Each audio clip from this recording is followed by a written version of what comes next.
Hey, good evening and welcome back to the channel. And, this is going to be kind of a difficult message and video.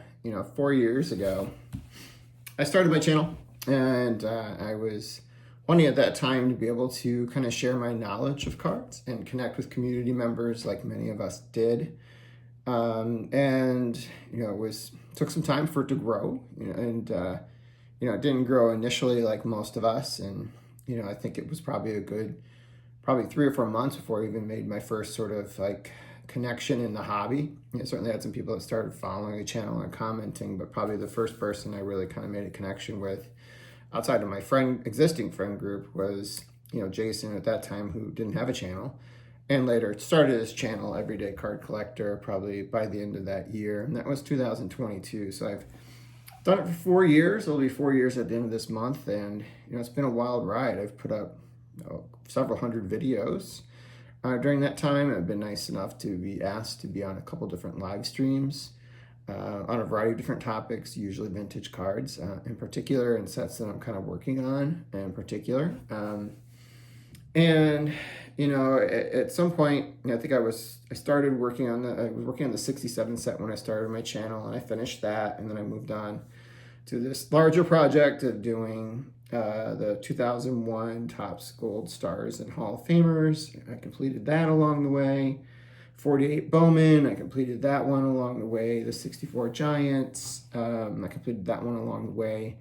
Been working on the 53 Bowman and been working on the Diamond Star set, which was 34 to 36. And, in all that time, it's been a wild ride. I made a lot of good friends, and I've been participating in live streams, but it's kind of come to a point where I'm finished.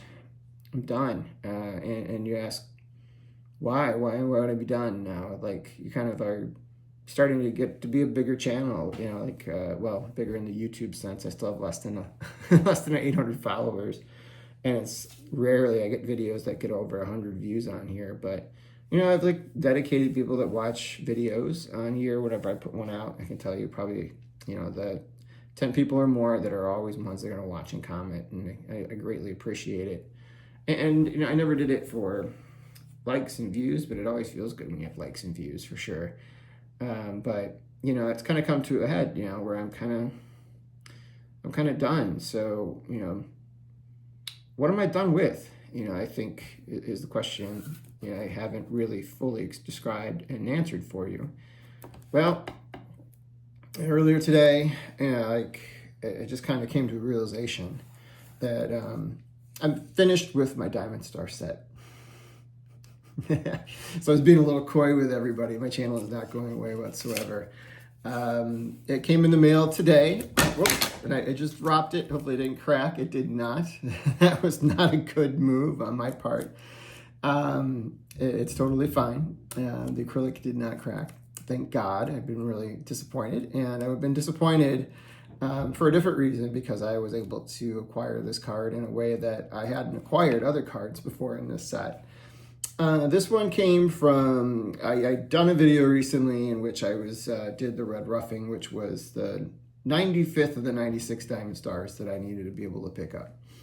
Which left me down just one card, and it was the 1935 Mel Ott at that point. And, I was not planning to pick it up for probably a couple months. I was maybe trying to do it at the Chicago Sports Spectacular, but then I had fellow YouTuber Alan at Alan Cards reach out to me, literally probably within a couple days of that video that I did like 2 or 3 weeks ago, saying, hey, I have this card and I think it would be great for your set, and I know you need it. So there it is. It's the 1935 Diamond Star Mel Ott.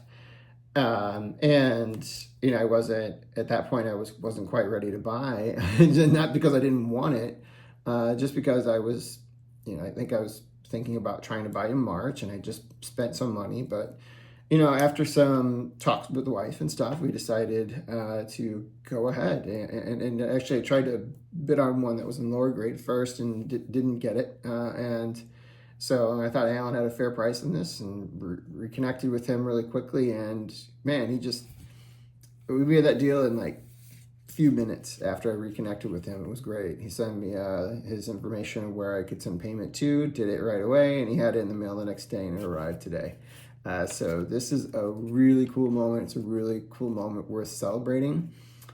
He sent me a nice little note with the card itself. He said, "Congratulations on finishing the set.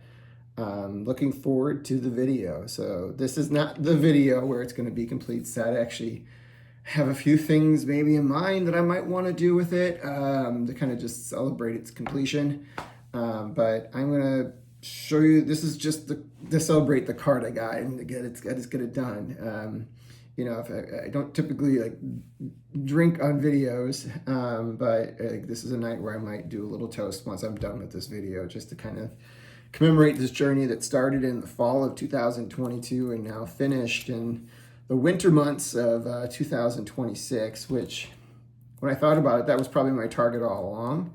But there were some times where I was like, man, this is going to take a little while. And I'm glad I didn't at this time do the high numbers, even though I already had somebody reach out to me saying, hey, well, I have the Dickie. And that person knows who they are. So it already was trying to tempt me to get those. And who knows, maybe somewhere down the road, I'll start picking those up one at a time, and slowly but surely, maybe we'll get up to 108. But I am content with this. And you can see this is actually the other side of my room. I usually show you this side over here with the built-in. This is the other side where I have my Diamond Star set listed up here. And what I'm pointing at right here is this cabinet that's closest to me. And here it's a little screwy with the camera turned around to do that. But there's one more slot at the top. You can kind of see it right there. Well, that's the forever home for Mel Ott. But I'm going to show you the card a little bit more closely here. So I'm going to turn the camera around, and actually did a little some stats on the set that I completed that I wanted to share with you that I'll probably reiterate whenever I do my complete set video, but I thought it would be kind of fun to share this with you now. So in summary, I'm not going anywhere.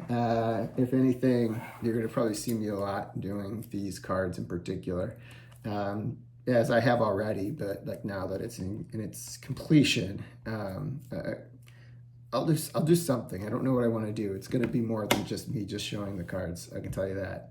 All right, so let me turn around the camera so I can at least show you the 96th card that I acquired out of the 96 low numbers. It is card number 50. Outfielder for the New York Giants, Hall of Fame outfielder for the New York Giants, Mel Ott. All right, the camera is now turned around here, and here it is, the Mel Ott card with this image that you see used a lot during this era. This photograph in particular, obviously this one was transposed into artwork at this point. It was also used for his Gaudi, and there's some other premiums that actually have the photograph of this particular image. Which made me think for a little while, like, why is Mel Ott always pictured without a baseball cap on?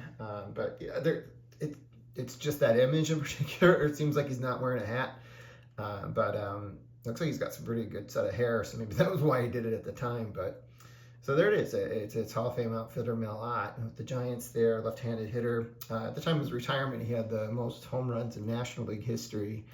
Never won an MVP during his time. Was a multiple-time All-Star. Got MVP votes over several years. Played throughout the war years and retired shortly after the conclusion of World War II after a couple attempts at trying to come back and play full-time in, I think, 46 and 47. But he was like obviously a key member of the Giants teams in the late 20s and 30s. Just one of the all-time great outfielders. It was a name that I learned early on in my life when I got like this card set out of Big League Chew Gum that had the 500 home run hitter club in there, and you know, you'd collect those cards and you buy those packs of gum. And Mel Ott was one of the first ones I got, so that was the first time I ever learned about Mel Ott, which was a name I wasn't really familiar with at the ripe old age of 8 or 9 years old when I was getting that gum. But there he is. On the back, it mentioned his stats from 34 at the very bottom, where he batted 326, and it also mentions his batting 389 in the 1933 World Series, which is a series they won, where he was part of that World Series winning team. What I thought it might be kind of fun is, of the 96 cards I got, I actually started to try and determine what's like my average grade based on the grades that were assigned by the 3 grading companies that I have cards from in this set. So of the 96, 2 are from CGC, 34 were graded by SGC, many of which I submitted myself, and 61 are from PSA. So it is like a mixture of all 3 grading companies in there. And the range of scores, I have a 7 all the way to the top, and I have 1 card that's graded a 7. And I have 3 cards that are graded 1s. 2 of them clearly have pinholes, and I think maybe the 3rd one does too. I never looked close enough to see why, but it's a little beat up. But so in there, like the grade that appeared the most was 2. Looked like 2 appeared 21 times, but the next one that appeared the most was 4, which appeared 17 times, and I had 3 that appeared 16 times. So you can kind of see where this is going. This set kind of graded out at a score of 3.23, so that was the mean. So it's kind of considered that collector's grade, if you will, for the era. And I do have 2 additional cards, so I have 98 Diamond Stars in total. 1 was a gift that I had received, so that's part of my cabinet over here. Even though it's a duplicate card, I'm not going to get rid of it because it was a gift. And then I have 1 that was graded as minimum size not met from 1934. It's another card that I have repeated, and it's a Roy Mahaffey. How did I acquire these cards? Well, when I got these originally, I got 81 that were already purchased as already graded cards. And then I had 15 cards that were not graded that I later submitted for grading myself, including many this year, of which probably the most valuable one that I submitted for grading was the Hank Greenberg that I picked up last March and submitted over the summer for grading. And now obviously in the cabinet with the rest of the set. I picked up 38 of these cards at card shows, at Chicago card shows around the area, mostly from the National and the Chicago Sports Spectacular. And then I picked up 56 cards online meeting eBay for me. And then I got 2 from friends, Alan being the last one here, but then I picked 1 up over the summer from Joe. Joe was able to sell the Charlie Gehringer to me during the week of the National. So that's how it kind of breaks down at an average score of 3.23. Some of the grade ranges that didn't appear between 1 all the way up to 7 is I didn't have a 6.5 and I didn't have a 5.5, but I have 2 6s and 1 7 as I mentioned, and then we start seeing from every grade downward having more than 1 slash mark on here, so I have more than 1 copy. Oddly enough, 5 is one that appears quite a bit. I have 12 different cards that graded as a 5, and then I had in total 15 or more that graded 5 or higher, which is really good for this this era. I think anything above a 4 was pretty good, and I have quite a few. On there. But yeah, that's it. So I'm gonna put him in the cabinet now, and I'll show you where his forever home is, and I'll take a little picture, and that will be a wrap for tonight.